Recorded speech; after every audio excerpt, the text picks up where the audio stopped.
My wife demanded, "Don't come to my company party. My ex will be there and it will be awkward." I said, "Okay." She had no idea. Her boss invited me as a surprise guest.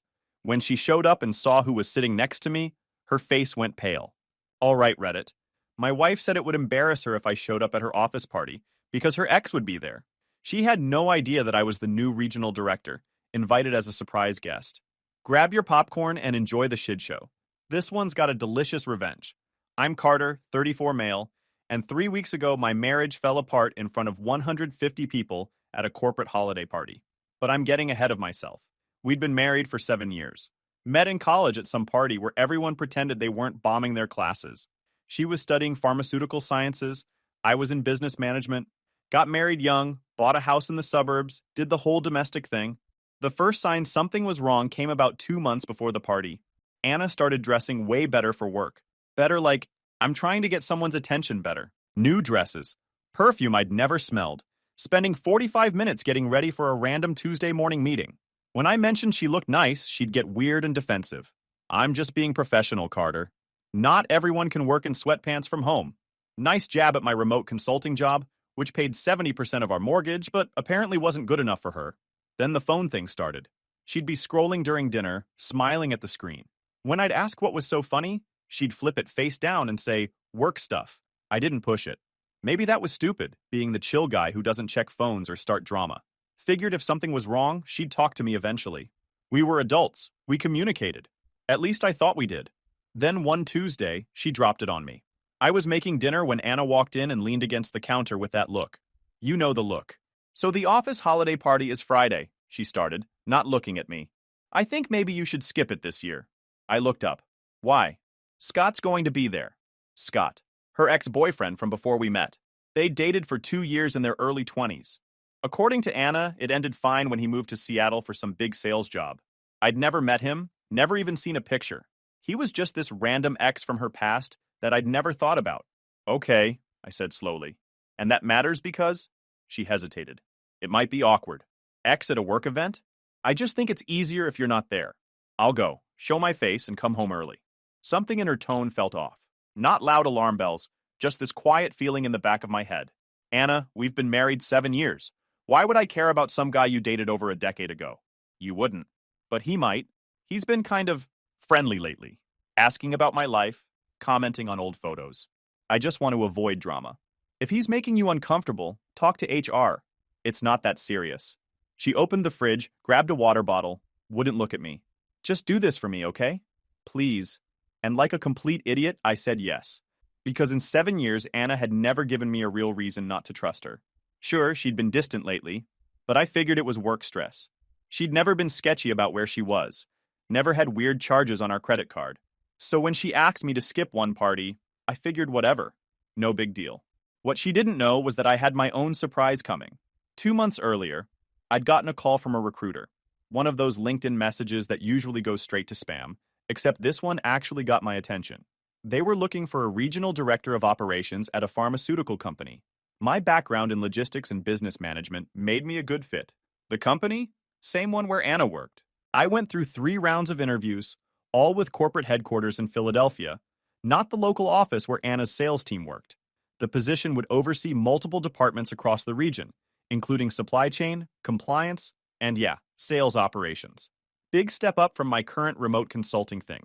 I'd been working from home for 4 years, mostly handling client accounts and process improvement stuff. The pay was good, but the isolation sucked. 8 hours a day talking to people through a screen while Anna came home with stories about client meetings and office drama. I had nothing to add except, my internet went out again today. I'd mentioned to Anna months ago that I was looking for local jobs. Told her I wanted to be more present, less isolated. She'd been supportive in that vague way. Nodded, said, "That's great, babe," then went back to scrolling her phone. The offer came through the week before Thanksgiving. The CEO, Adrian, personally called to offer it to me. Starting salary was 35% higher than my current rate, full benefits, company car, clear shot at VP within 2 years if I did well. I accepted right away. Adrian told me they wanted to introduce me to the regional staff at the holiday party. Make it a surprise announcement, get everyone hyped about new leadership. He'd even set up a car service to pick me up. I'd start officially the Monday after, but this would be my first appearance. I didn't tell Anna because I wanted to surprise her. Thought she'd be excited. Her husband working at the same company. The irony of that hits different now. Friday afternoon, she spent 2 hours getting ready.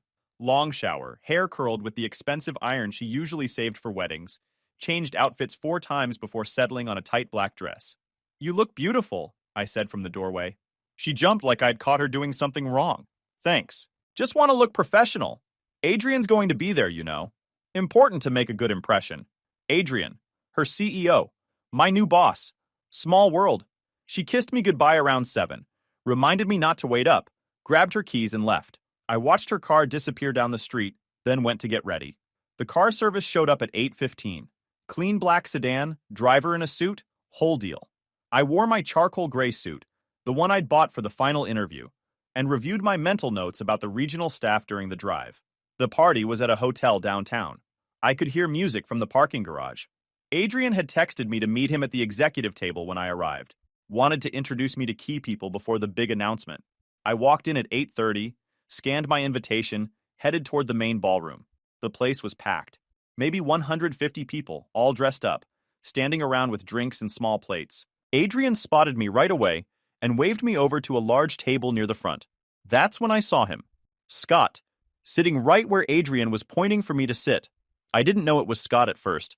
Just some guy in an expensive suit, mid-30s, with the kind of smile that screamed, I close deals and sleep with married women.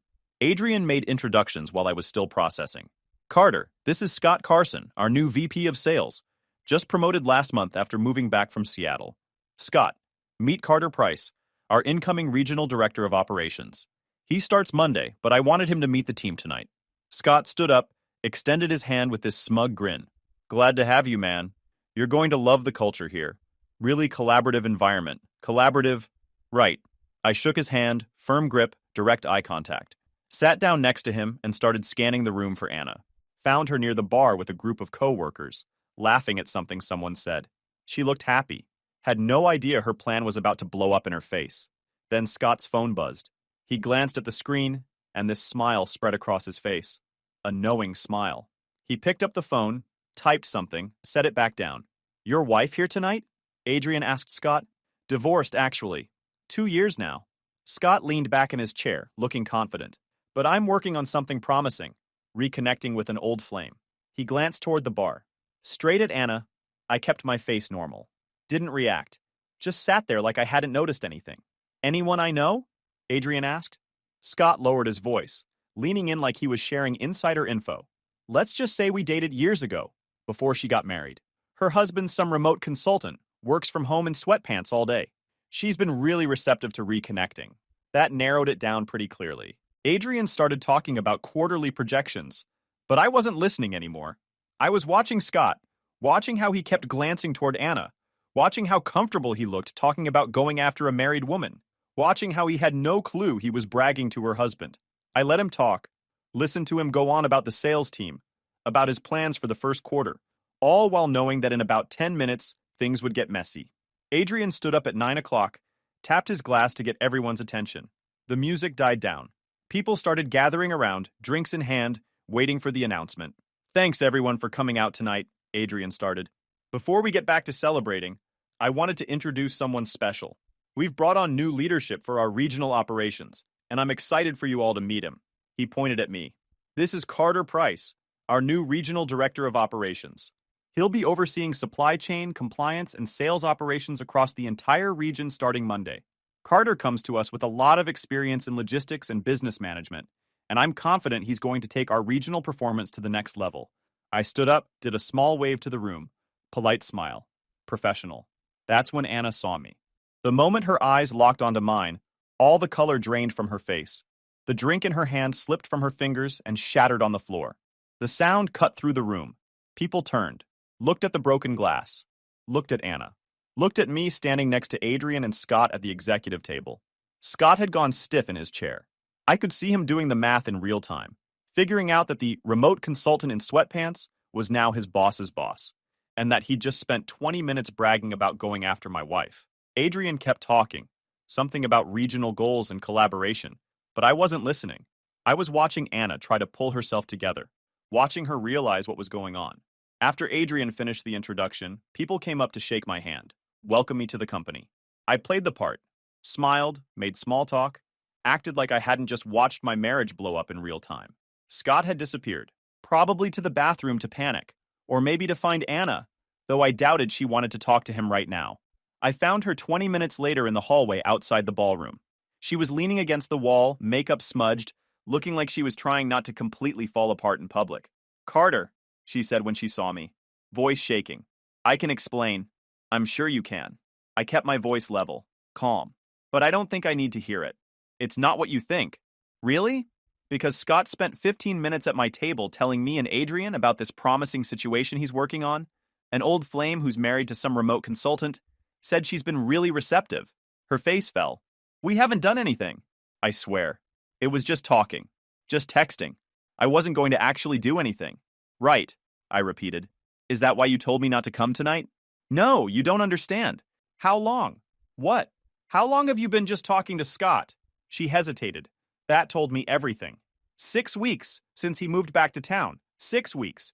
Right around when I told her I was interviewing for local jobs because I wanted to be more present in our marriage. "Here's what's going to happen," I said, still keeping my voice calm. "I'm going to finish this event. You're going to go home, pack a bag, and stay somewhere else tonight. I don't care where, but you're not coming back to my house." "Your house?" "Carter, we bought that house together, and I've been paying most of the mortgage for the past 4 years while you've been spending your salary on new dresses and expensive dinners with Scott. So yeah, my house." "This is crazy. You can't just kick me out because I was talking to someone." "Watch me." I pulled out my phone, opened the account settings for our cell phone plan. "Actually, before you leave, I'm going to need something." "What?" "Detailed text records from your phone. Past 2 months should do it." Her face went white again. "You can't do that." "Actually, I can. Family plan, primary account holder. Thanks for making me set that up when we got married. Really handy now." I pulled up the carrier's website, went to the records request page, filled it out right there in front of her. 3 to 5 business days. Should be interesting reading. She froze. "Carter, please, don't do this. I made a mistake. I got confused. Scott was giving me attention, and I got swept up in it. But I love you. I've always loved you. You told him our marriage was basically over, that I'm boring and lazy, and you were looking for a way out." She started crying, but I was done. Walked back into the ballroom, left her standing there in the hallway. Spent the rest of the night pretending everything was fine. Scott had left early. Anna was gone when I went back to check. The car service dropped me off at home around 11. Anna's car was in the driveway, lights on in the bedroom. I walked in, found her sitting on the bed with a suitcase half-packed, crying. Before dealing with her, I pulled out my laptop and sent a formal email to HR and legal. Subject line: Conflict of interest disclosure. Spouse in sales department. Explained the situation quickly, said that Anna worked in sales, and formally pulled myself out of any oversight, decision-making, or performance reviews involving the sales organization. Copied Adrian. This wasn't about being nice. This was about making sure nobody could claim retaliation later. Then I turned to Anna. She was having a meltdown. "Carter, I need more time," she said. "I can't just leave tonight." "Where am I supposed to go?" "Not my problem." I grabbed my laptop bag from the office, headed back toward the door. "Where are you going?" "My brother's." "This is your one night to get your stuff and leave. Anything left after tonight goes into storage. You can arrange pickup through your attorney." "You don't mean that." I stopped at the door, looked back at her. 6 weeks, Anna. You spent 6 weeks complaining about me to another man, planning who knows what, and you didn't think I'd find out? You told me to stay home so you could be with him without your boring husband around. So yeah, I mean it. I left her there. Drove to my brother Logan's place across town. Logan opened the door at 11, took one look at my face, stepped aside without asking questions. Sophie, his wife, was already asleep. He grabbed 2 drinks from the fridge, handed me one, sat down across from me at the kitchen table. Want to talk about it? My wife's been having an affair with her ex. Found out tonight at my new company's holiday party. He's the VP of sales. I'm his new boss's boss. Whole thing blew up in front of 150 people. He let out a low whistle. That's rough, man. You okay? I'm fine. Just needed somewhere to crash tonight.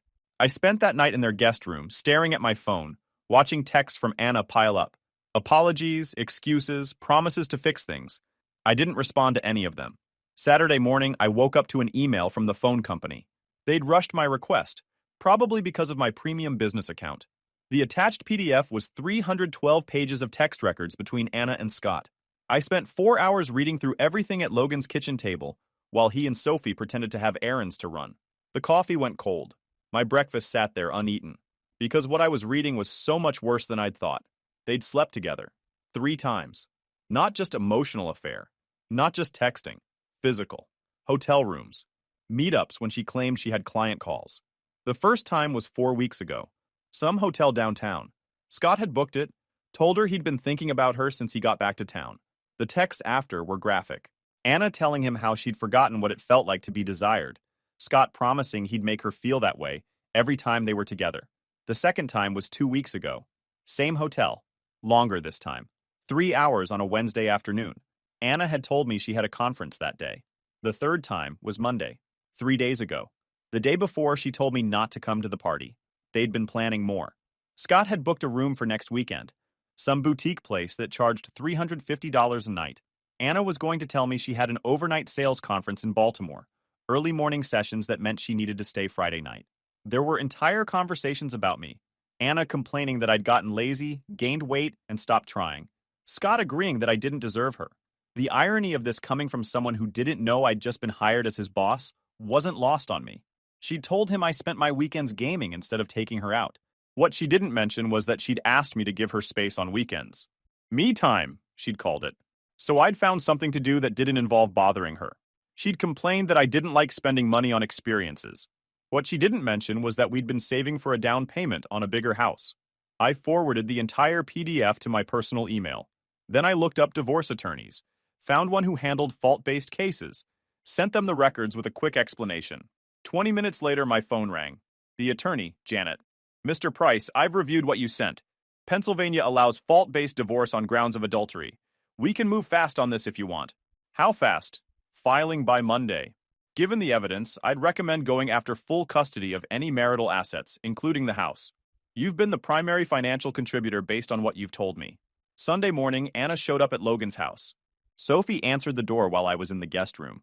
I could hear the conversation from down the hall. I need to talk to Carter. Please, just 5 minutes. He doesn't want to see you, Anna. I know I made a mistake, but we've been married for 7 years. That has to count for something. You slept with another man. Sophie's voice was cold. While Carter was home making you dinner and trying to save for your future. You need to leave. I'm not leaving until he talks to me. Logan's voice joined in. Either you leave now or I call the cops. Your choice. I heard Anna break down in sobs, but Logan and Sophie didn't move. After about 10 minutes, she left. Monday morning, my first official day as Regional Director of Operations. I showed up at 7:30, found my corner office on the 3rd floor, windows overlooking downtown. Adrian knocked on my door at 8 o'clock. Got a minute? Of course. He closed the door, sat across from my desk. HR was briefed on Friday night's situation over the weekend. We're moving quickly on this. Okay. Scott's been placed on administrative leave pending investigation. Going after a subordinate spouse creates major liability, especially given the power dynamics. And with you being his superior, it's even more problematic. What about Anna? She's been transferred to the Western Territory, effective today. Different manager, different team, works out of a satellite office 2 hours away. You won't have any direct or indirect oversight of her department. There's more, Adrian said, leaning forward.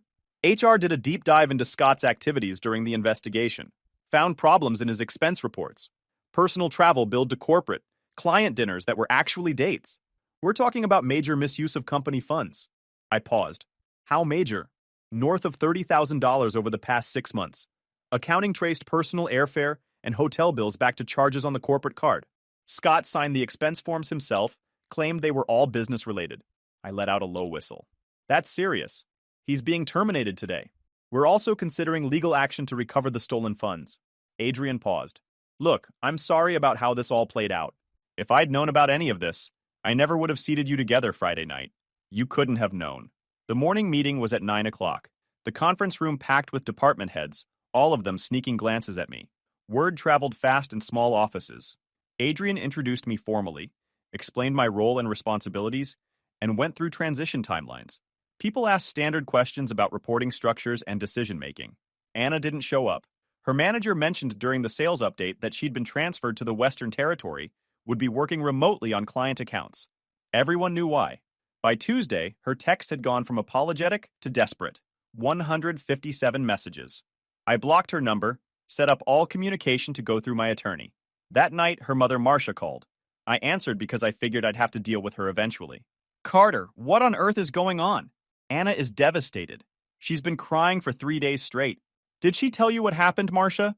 She said there was a misunderstanding with an old friend, that you're blowing things out of proportion.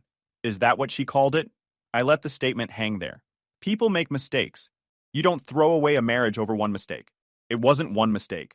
She slept with him, in hotels, while lying to me about where she was. Silence on the other end. Then, she what? She didn't tell you that part, did she? No, she said they'd just been talking. They were doing a lot more than talking. I have 312 pages of text records that prove it. If you want to help Anna, tell her to stop showing up places I am and to work with her lawyer. Because if she keeps harassing me, I'm filing a restraining order. Carter, I know you're hurt. I'm not hurt, Marcia. I'm done. I hung up. Wednesday morning, Scott called from an unknown number. I didn't recognize it at first, answered thinking it might be work-related. You ruined my life. His voice was slurred, clearly messed up despite being 10 a.m. I had a career. I had a future. You took everything from me. I hit record on my phone. Scott, you falsified expense reports and slept with a subordinate's wife. You did this to yourself. She wanted me. You're just bitter because she was going to leave you anyway. Is there a point to this call? I hope it was worth it. Destroying someone's career over a woman who doesn't even want you. Scott, don't call me again. And if you contact Anna, I'm sharing these recordings with your ex-wife's custody attorney. I'm sure they'd love to hear how you've been spending your time since the divorce. I hung up, forwarded the recording to my lawyer. Thursday, I filed for divorce. My attorney said the text records made it straightforward. We could have gone no fault, kept it quiet, but I wanted it on record, wanted it documented exactly why this marriage ended. That's when things got messy. Friday afternoon, Anna showed up at my office again. Security called before letting her upstairs. They handled it, but Anna didn't leave. She waited in the parking lot for 3 hours until I got off work at 5:30, blocked my car door when I tried to leave. Carter, please. Just listen to me for 2 minutes. I already filed for divorce. You'll be served papers early next week. Her face went pale. You did what? No. No, you can't just divorce me. Watch me. You made your bed, Anna. I got in my car and drove away, leaving her standing there in the parking lot. That's when things got worse. Anna didn't take the divorce filing well. Instead of working with her attorney, she decided to launch a campaign to save her reputation and destroy mine. Monday morning, I got a call from HR. Greg, the head of HR and one of the few people at the company I actually liked, asked me to come to his office. We've got a situation, Greg said when I walked in. Anna filed a formal complaint over the weekend. She's claiming you've been harassing her, creating a hostile work environment, and abusing your position to get back at her. I sat down. She, what? According to her complaint, you've been sending threatening messages, showing up at her apartment, and using your position to get her transferred as punishment for ending your relationship. That's complete BS. I haven't contacted her once since Friday night. Everything has gone through my attorney. And I didn't get her transferred. Corporate made that decision to avoid conflict of interest. I know, Greg said. I reviewed the complaint and it doesn't add up. He paused. But we still have to investigate. Company policy. Do what you need to do. I need your phone records for the past 2 weeks. Any communication between you and Anna. Already sent them to my attorney. I'll have her forward copies to you. Good. Tuesday afternoon, I got a text from Logan. Anna had shown up at his house again, this time with her mother Marcia. They demanded to speak to me, said I was being unreasonable and cruel. Sophie had apparently told them exactly where they could go and threatened to call the police if they didn't leave. Your wife is brutal, I told Logan that night over the phone. She's protective, always has been. She thinks Anna's getting what she deserves. She's not wrong. Wednesday morning, Scott showed up at the office. Security called me right away. There's a Scott Carson in the lobby demanding to see you. Says it's urgent. He's been terminated and is on a banned persons list. Call the police. Already did. They're on their way. I went down to the lobby with Greg. Scott was standing near the entrance, clearly still messed up from the night before. When he saw me, he started yelling. You destroyed my life. Everything I built gone because you couldn't handle your wife wanting someone better. Scott, you need to leave, Greg said calmly. The police are on their way. I don't care about the police. I care about this guy ruining my career because he's too insecure to keep his wife happy. Security moved between us, but Scott kept yelling, drawing a crowd, Employees gathering in the lobby, pulling out phones, recording. You falsified expense reports, I said calmly. You stole company funds. You went after a subordinate's spouse. Every consequence you're facing is because of your choices, not mine. The police arrived 2 minutes later, escorted Scott out while he was still ranting. I gave a statement, Greg documented everything, and the videos employees had recorded were forwarded to corporate security. That night, my attorney called. Anna's lawyer is pushing for temporary spousal support pending the divorce. They're claiming you forced her to transfer, which reduced her income, and that she's entitled to support based on the marital standard of living. She got transferred to avoid conflict of interest. Her salary didn't change. I know. We're going to fight it. But her legal strategy is clear now. She's going to paint herself as the victim and you as the controlling, vindictive husband. The HR complaint, the spousal support motion, all of it fits that story. So, keep documenting everything. Don't engage. Then, Anna started a social media campaign. She posted on her personal accounts about surviving an abusive marriage and finding the strength to leave. Vague enough to be believable, specific enough to make me look like the villain. Friends and family started commenting, offering support, telling her how brave she was. My phone blew up with messages from people I hadn't talked to in years, asking if everything was okay, if the rumors were true, if I needed to talk. I ignored all of it. 3 weeks after the party, the divorce was moving forward despite Anna's attempts to stop it. Her HR complaint had been closed as unsubstantiated per company policies around workplace relationships and expense integrity. The spousal support motion was denied after my attorney presented the text records showing Anna's infidelity. Scott had been formally terminated and was facing civil action from the company to recover the stolen funds. Everything was falling into place. That's when Anna made her final play. Monday morning, I woke up to a call from my attorney at 6:30 a.m. We've got a problem. Anna filed an emergency motion claiming you've been stalking her. She's requesting an immediate restraining order and emergency custody of marital assets. I haven't been anywhere near her. I know. But she submitted photos to the court showing your car parked near her apartment complex, screenshots of what she claims are threatening texts from unknown numbers, and a statement from Scott backing up her stalking claims. Scott? He's working with her now? Apparently. They're coordinating their stories. My guess is they figure if they can make you look unstable, they can either force a favorable settlement or drag this out until you cave. That's not happening. Good, because we're going nuclear on this. I'm moving for a same-day emergency hearing with full exhibits. I'll subpoena your carrier logs, pull vehicle telematics from your car's GPS system, and get office entry logs from your building security. We're going to prove she's making this up. The hearing was at 2 p.m. I showed up with my attorney, prepared for battle. Anna was there with her lawyer, a slick guy in an expensive suit. The judge reviewed the emergency motion. Mr. Price, how do you respond to these claims? My attorney stood up. Mrs. Price is making this up to manipulate these proceedings. We have documentation proving my client has had zero contact with her. She presented everything. The judge's expression shifted from neutral to annoyed as she reviewed the evidence. Mrs. Price, are you aware that making up evidence in court proceedings is a serious offense? Anna's face went pale. I'm not making anything up. I'm just scared and confused. Your husband's GPS data shows he was at work during the times you claim he was near your apartment. The text messages you submitted as evidence from unknown numbers have been traced to Scott Carson's phone. And you filed a harassment complaint with your employer that was dismissed after investigation. This appears to be a pattern of false claims. Your Honor, my client is under severe emotional distress, her lawyer started. Your client committed perjury. The judge cut him off. Emergency motion denied? She looked at Anna. Mrs. Price, I'm warning you now. If I see any more evidence of false claims, made-up evidence, or attempts to manipulate these proceedings, I'll hold you in contempt. Do you understand? The hearing ended. Anna left with her lawyer, looking like she'd been hit by a truck. I stayed behind to talk to my attorney. That was satisfying, I said. She overplayed her hand. The judge sees exactly what she's doing now. This works in our favor for the final settlement. Tuesday morning, Anna's lawyer called mine requesting settlement negotiations. They want to settle? I asked my attorney. They want to avoid trial. The judge's reaction yesterday scared them. They know if this goes to trial, Anna's going to be destroyed on the stand. They're hoping to negotiate something that keeps her out of further legal trouble. What are they offering? She keeps her car, her personal belongings, and gives up all claims to spousal support in exchange for you dropping any potential charges related to the false claims. No, she doesn't get to make up evidence, commit perjury, and walk away clean. Counteroffer. She gets her car and personal belongings. I keep the house and all marital savings. She signs an affidavit admitting to the affair and the false claims. And she pays my attorney fees. That's aggressive. She earned it. My attorney presented the counteroffer Wednesday morning. Anna's lawyer tried to negotiate, but my attorney shut it down. This is the offer. Take it or explain to a judge why your client committed perjury. They accepted Friday afternoon.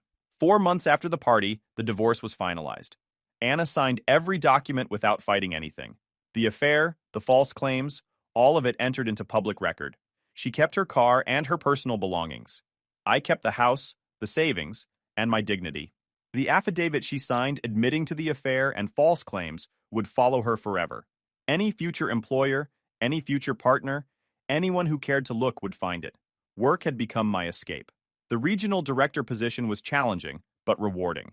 Adrian had mentioned the VP track twice in our last one-on-one. Scott had moved back to Seattle. I'd heard through office gossip that his ex-wife had successfully modified his visitation rights after a custody review revealed his pattern of cheating and financial misconduct.